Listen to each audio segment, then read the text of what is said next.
fabriquer du bleu indigo, on mélange dans un ballon d'icole un solide jaune clair, le 2-nitrobenzaldéhyde, et un liquide incolore, la propanone. On ajoute ensuite lentement, à l'aide d'une ampoule de coulée, un autre liquide incolore. C'est une solution aqueuse d'hydroxyde de sodium.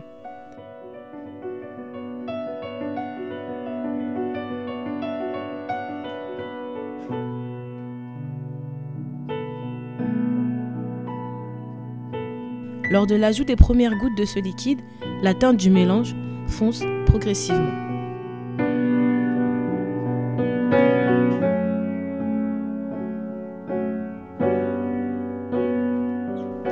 Il n'est pas nécessaire d'agiter le mélange, car dans ce liquide, les molécules et les ions sont en mouvement rapide sous l'effet de la température.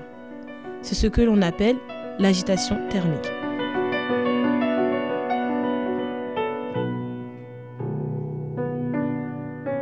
Les espèces chimiques vont rentrer en contact les unes avec les autres.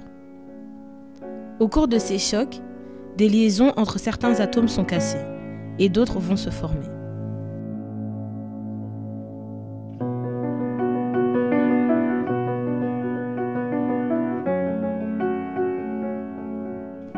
Des cristaux de bleu indigo apparaissent progressivement. Des agrégats se forment au fil du temps.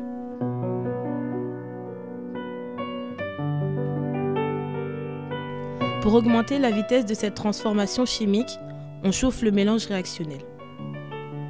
Sous l'effet de la température, les chocs sont plus nombreux et on fabrique du bleu indigo plus rapidement. Après quelques minutes de chauffage, on refroidit le mélange. On ajoute de l'eau froide pour former davantage de solide, car le bleu indigo est très peu soluble dans l'eau à froid. Pour isoler le bleu indigo, on réalise ensuite une filtration sur Büchner en aspirant l'air à l'aide d'une trompe à eau. Le liquide s'écoule plus rapidement. On lave ensuite les cristaux à l'eau froide afin d'éliminer les impuretés solubles dans l'eau. On essore le solide à l'aide d'un tapon, puis on le sèche pour éliminer l'eau résiduelle.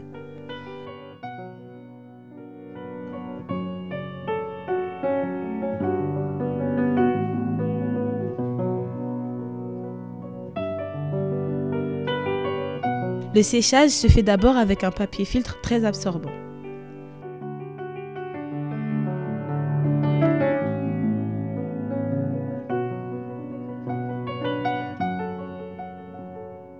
Puis on le sèche ensuite dans une étuve à 100 degrés Celsius.